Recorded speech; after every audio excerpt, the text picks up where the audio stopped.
नहीं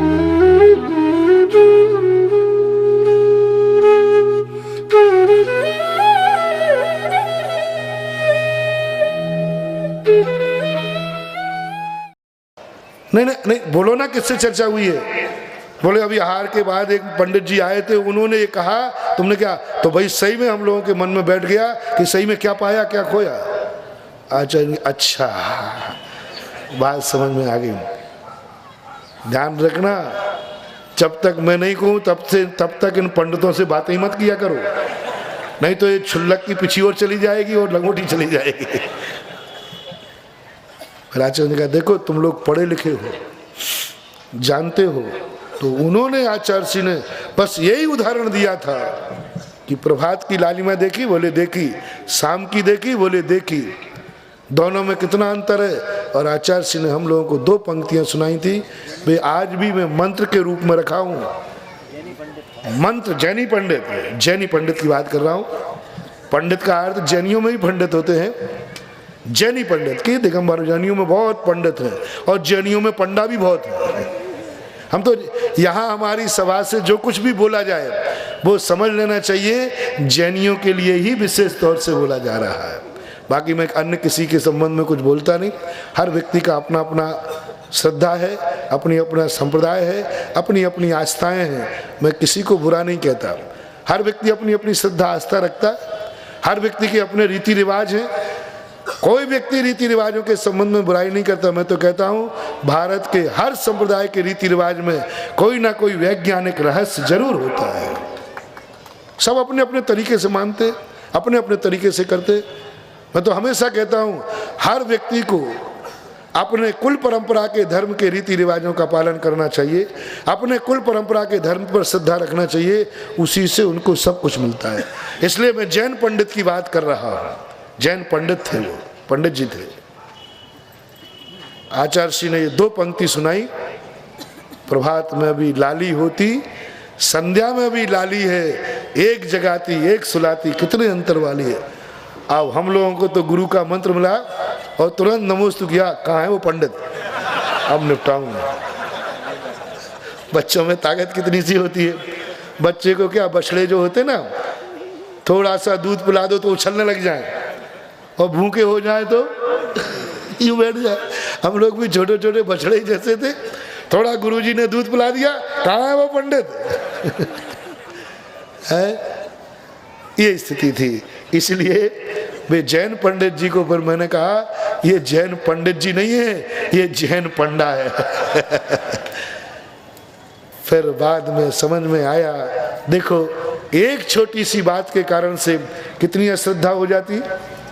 आज जो लोगों को ये लगने लगा है कि मंदिर में भगवान पंच परमेष्ठियों से राग करना ये भी एक आग है, उनको भक्तांबर का 5वां कड़ा अच्छी तरह पढ़ लेना चाहिए।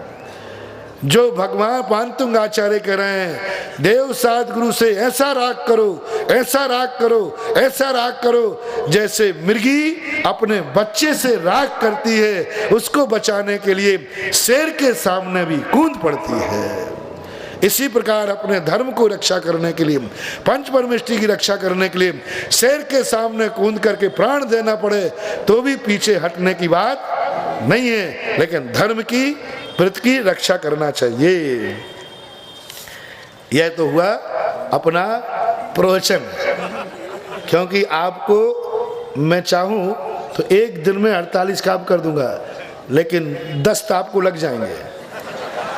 ये जो मैंने अभी घंटे मिलाया उस दूध को सुपाच्य बनाने के लिए, तो दूध सुपाच्य हो जाए, इतना सुपाच्य हो जाए कि आपको पचने में आ जाए। भक्तांबर के कड़े की 4 लाइन तो है, पढ़ने में कितनी देर लगना, लेकिन इसकी महिमा समझने में यदि जिंदगी भर में भी समझ में आ जाए तो भी बहुत बड़ा काम हो जाएगा।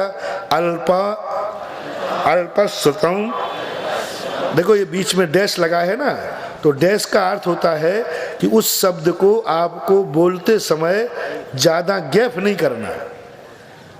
वो तो अर्थ निकालने के लिए अलग अलग कर दिया गया, बाकी यदि एक साथ समास मिला देते तो मिला सकते थे लेकिन उच्चारण के लिए बीच में डैश दे दिया। तो डैश का अर्थ क्या है? जैसे कभी आप लोग लिखते ना, लाइन खत्म हो जाए, जैसे तुमने महावीर लिखा तो लाइन खत्म हुई तो महा लिख करके फिर क्या कर देते अपन? डैश, यानी आगे भी, इसलिए डैश को ऐसा अल्पश्रुतम श्रुतवताम परिहास धाम।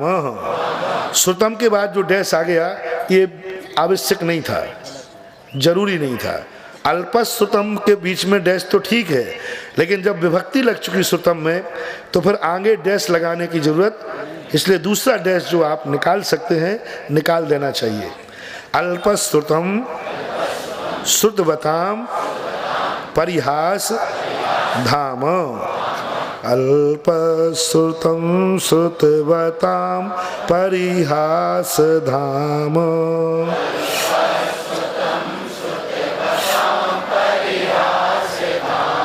त्वद भक्ति रेव मुखरी कुरुते बलान माम। त्वद भक्ति रेव मुखरी कुरुते बलान माम।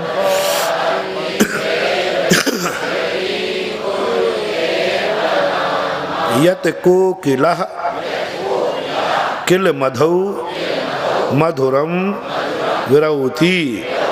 यत कोकिलः किल मधौ मधुरम विरौति।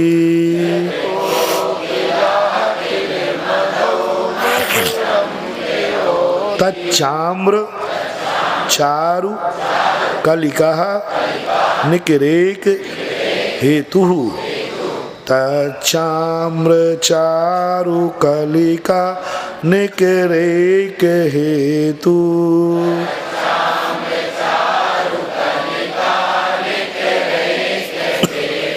पूज्यवर मानतुंगाचार्य कह रहे हैं कि वह मृगी मृगेंद्र के सामने जब कूदेगी तो लोग हंसी उड़ाएंगे कि नहीं? किसके लड़ने पहुंच गई? अरे भाई कहाँ लड़ने पहुंच गई? तू अपनी ताकत तो देख कितनी है। इसी प्रकार मेरी भी हंसी उड़ेगी, मैं जानता हूँ, क्योंकि भगवान की स्तुति करने वाले वहाँ बड़े बड़े विद्वान बैठे होंगे, बड़े बड़े देवता स्तुति कर रहे होंगे, और उस समय मैं अपनी तोतली भाषा में, तोतली वाणी में स्तुति करूँगा तो लोग मेरी हंसी उड़ाएंगे कि देखो जिनके बड़े बड़े लोगों से जिनकी स्तुति नहीं बन रही है और ये स्तुति करने चला है तो मेरी हंसी होगी। अल्पश्रुताम, क्यों हंसी होगी मेरी? क्योंकि मैं अल्प श्रुत वाला हूँ। श्रुतवताम, श्रुतवताम यानी विद्वान, श्रुत वाली, मैं तो अल्प श्रुत वाला हूँ, और जो मेरी हंसी उड़ाएंगे वे कैसे हैं? श्रुतवान हैं। परिहास धाम, मैं परिहास का धाम बनूंगा, पात्र बनूंगा, स्थान बनूंगा। यानी मैं जब भगवान की स्तुति मंदिर करने जाऊंगा तो बड़े बड़े विद्वान मेरी हंसी उड़ाएंगे। तो कई लोग कहते ना अपन हम नहीं जाते वहां पर, बोले क्यों? वहां बड़े बड़े लोग हैं और मेरे से बनेगा नहीं तो मेरी हंसी उड़ाएंगे, बहुत हंसी उड़ेगी। सुदामा जी जब कृष्ण जी के पास जाने लगे तो उनकी पत्नी के सामने सुदामा कहते हैं कि मुझे वहाँ क्यों भेज रहे हो? वहाँ तो बड़े बड़े लोग आ रहे होंगे, वहाँ मुझे कौन पूछेगा, लोग मेरी हंसी और उड़ाएंगे। और बताते हैं कि एक कवि थे बहुत बड़े, वो एक बार सभा में गए तो वहाँ तो बड़े बड़े सेठ महाराजा आते थे। इनकी दशा देखकर द्वारपालों ने जाने नहीं दिया, बोले बाहर जाओ। बोले नहीं मैं विशेष कवि हूँ। बोले इस दरबार में ऐसे वैसे लोग नहीं आते। सुदामा जी के लिए भी द्वारपालों ने प्रवेश नहीं होने दिया। सुदामा जी ने कहा कि मैं आप कृष्ण जी का मित्र हूँ। तो द्वारपाल कहते द्वारकाधीश के ऐसे मित्र हैं?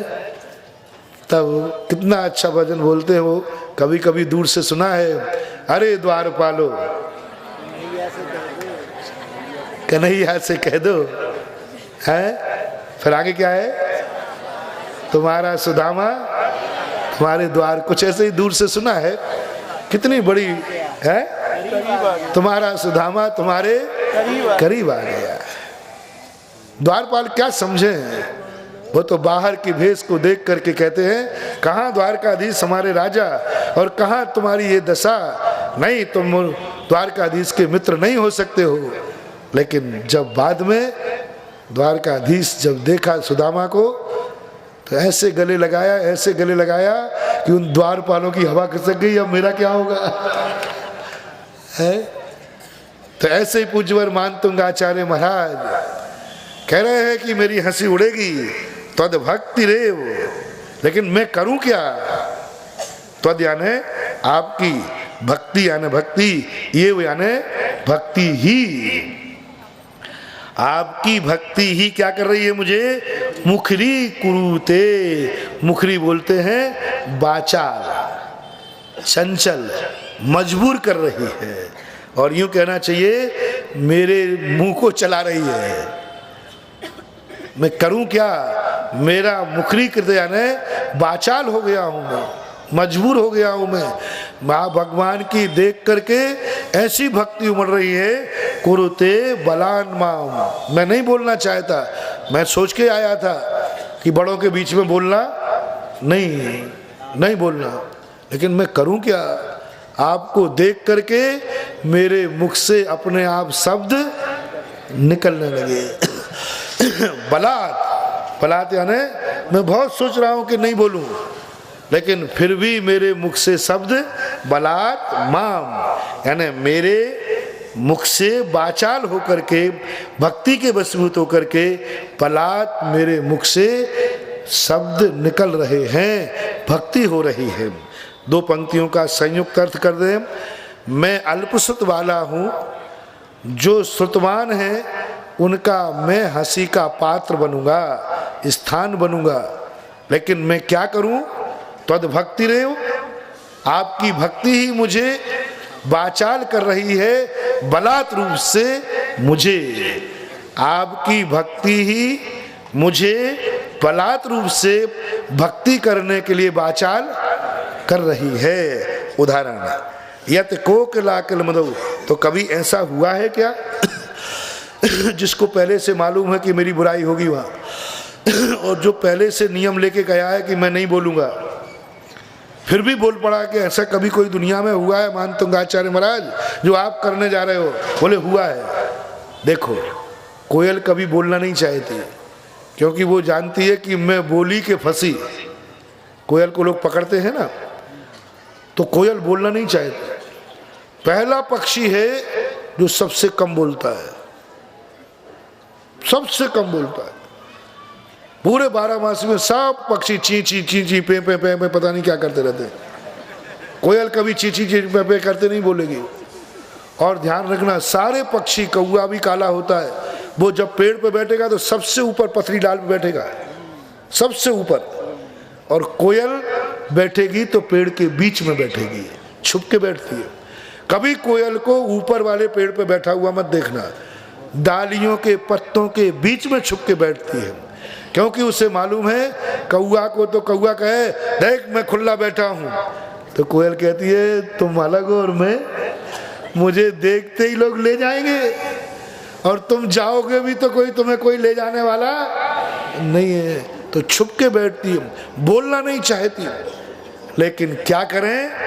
यत कोकिला किल मधु, आचार्य पूज्यवर कह रहे हैं मानतुंग आचार्य, यत जो कोयल है, यत यानी जो, कोकिल यानी कोयल, किल यानी निश्चय से, मधु यानी बसंत ऋतु, मधुरम विरोती, बसंत ऋतु में मधुर, विरोती यानी बोलती है, मधुर यानी मीठा बोलती है। कौन सी ऋतु में? बसंत ऋतु में बोलती है। क्यों बोल पड़ी? जब उसका नियम था कि मैं नहीं बोलूंगी, क्योंकि बोलूंगी तो लोग मुझे पकड़ लेंगे। अपनी जिंदगी का खतरा मोल ले लिया। बड़ा मुश्किल है, बोलने से बड़ा खतरा होता है। बिना बोले मूर्ख भी विद्वानों में, विद्वान के नाम से पूछ जाता है। 100 बका और एक मौनी, एक मौनी 100 को हरा देगा, मौन रहने वाला। इसलिए यदि दुनिया में अपनी इज्जत चाहते हो तो मौन ले लो। कोयल ने ले लिया मौन, लेकिन देखो जिस कारण से जिंदगी को खतरा था वही हो गया। क्यों? तत् चा आम्र, आम्र बोलते आम को, तत् यानी वह, चारु कलिका, चारु यानी सुंदर, कलिका यानी मोर, कलिका यानी कलियां, मोर कहते हैं अपनी भाषा में, यहाँ कलिका का अर्थ कलियां। सुंदर मोर को देखकर निकर, निकर यानी समूह, एक हेतु यानी आम्र के पेड़ पर सुंदर मोर को देख करके वही हेतु उसको बोलने में कारण बन गया। ना मोर आता, कौन सा हेतु बने? उसका नियम था कि मैं नहीं बोलूंगी, लेकिन कौन सा कारण बन गया बोलने में? आम्र में। इसी प्रकार ना मोर आता ना मैं कोयल बोलती, इसी प्रकार से अपन कह देते फिर तू क्यों बोला है? बोले भगवान ना आप बीतरागी होते ना मैं तुमसे राग करता, मैं करूं क्या? आपकी बीतराग मोहिनी छवि देख करके मेरे मुख से अनायास शब्द निकलने लगे, मैं क्या करूं? हो उड़ी हंसेगी तो उड़ जाएगी, लेकिन मैं बोले बिना। कोयल कहती है मरूंगी तो मर जाऊंगी और क्या होगा, लोग मुझे पकड़ेंगे तो पकड़ लूंगी, लेकिन ऐसे सुंदर मोर के आने के बाद मैं चुप बैठ जाऊं ये मेरे बस की बात नहीं है। तो वो छुप करके पत्तों के बीच में, आप कभी को कोयल को बोलते हुए मत देखना, वो ऐसे छुप करके बैठ के और ऐसे बोलती है, अपन देखते कहाँ है कोयल, बोलती है। ऐसे ही वो भक्त जो छोटा होता है मंदिर के एक कोने में बैठ जाता है, ऐसे नहीं दादागिरी, मैं बैठा हूं वेदी के सामने, आओ कौन देखता हूं, और छोटा सा बन के, और वहीं छोटा सा कोने में बैठ जाता है। बड़े बड़े चक्रवर्ती, बड़े बड़े देवता आते हैं, वो सब पूजा करते हैं, उसको तो कोई देखते ही नहीं। कोने में बैठा बैठा धीरे से बोलता है, प्रणति मौल मणि प्रभाणाम। कौन बोल रहा है ये? अरे अरे तू, हाँ मेरा भी वाचाल हो गया हूँ। ऐसी यानी गुरुओं को, भगवानों को, माँ बाप को जिनके प्रति राग है उनको देख करके ही ऐसे ही अपने अंदर से भाव उमड़ना चाहिए, अपने आप उमड़ना चाहिए, अपने आप वचन निकलना चाहिए, अपने आप भक्ति होना चाहिए। त्वत् संस्तवेन, संस्तवेन ता संस्तवेन भव संतति सन्निबद्धम, सन्निबद्धम तत् संस्तवेन भव संतति सन्निबद्धम।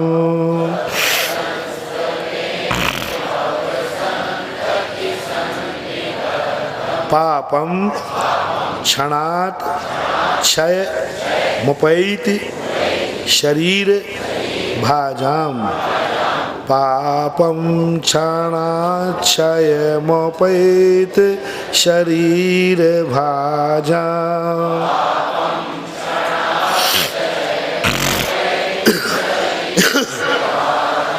आक्रांत लोक मलि नील मशेष मासु, आक्रांत लोक मलिनी लमशेष मासु।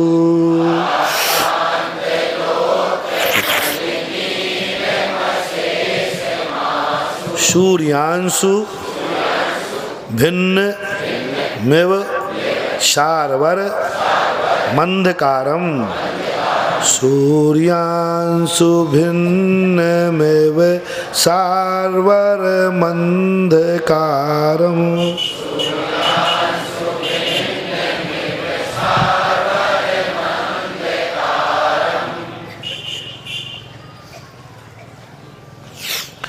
अभी तक 6 पद्यों में पूज्यवर मानतुंग आचार्य महाराज अपन को भक्ति की विधि सिखा रहे थे। किनकी भक्ति करना उनकी महिमा बताई, कैसे भक्ति करना उनकी विधि बता दी, हताश नहीं होना, अपने विल पावर रखना, ये सब बता दिया। अब वो बता रहे हैं किसी ने प्रश्न कर सकता है और नीति भी है, कितनी भी महिमावान वस्तु क्यों ना हो, कितने भी तुम उसकी महिमा करने में समर्थ क्यों ना हो, लेकिन उस कार्य को कदापि नहीं करना जिस पर तुम्हारा कोई प्रयोजन की सिद्धि ना हो। कार्य बहुत अच्छा है, तुम करने में समर्थ हो, लेकिन क्यों कर रहे हो? बोले कोई प्रयोजन नहीं। तो कितनी अच्छा कार्य हो, कितने तुम समर्थ हो, निष्प्रयोजनी कार्य नहीं करना। इतनी बड़ी महिमा बता करके मानतुंगाचार्य महाराज कहते हैं भक्ति क्यों करना? कोई भगवान का अपन भगवान के कोई दास नहीं है, कोई नौकर चाकर नहीं है, कोई गुलाम नहीं है, कोई कर्जदार नहीं है जो अपन भगवान की भक्ति करें। क्यों करना? बहुत बड़ी बात है। क्यों करना? क्या मतलब पड़ा? क्या कहते हैं? देखो अब बहुत बड़ी बात, अब धीरे धीरे महिमा फल बढ़ रहा है। महिमा होता है त्वत यानी आपके, संस्तुमेन यानी आपकी गुणानुवाद करने से, आपकी भक्ति करने से, आपकी स्तुति करने से, आपका जयकार बोलने से, आपको नमोस्तु करने से, आपको महिमा मंडित करने से। संस्तव के इतने अर्थ हैं। नमोस्तु करना भी क्या है? संस्तव है। गुणानुवाद करना संस्तव है। महिमा मंडित करना संस्तव है। पूजा करना संस्तव है।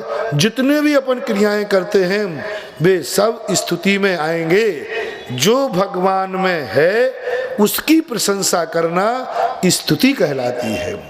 इस स्तुति से क्या होता है? भव संतति, जन्म जन्मांतर तक। भव यानी संसार में, संतति यानी अतीत में अनादि काल से,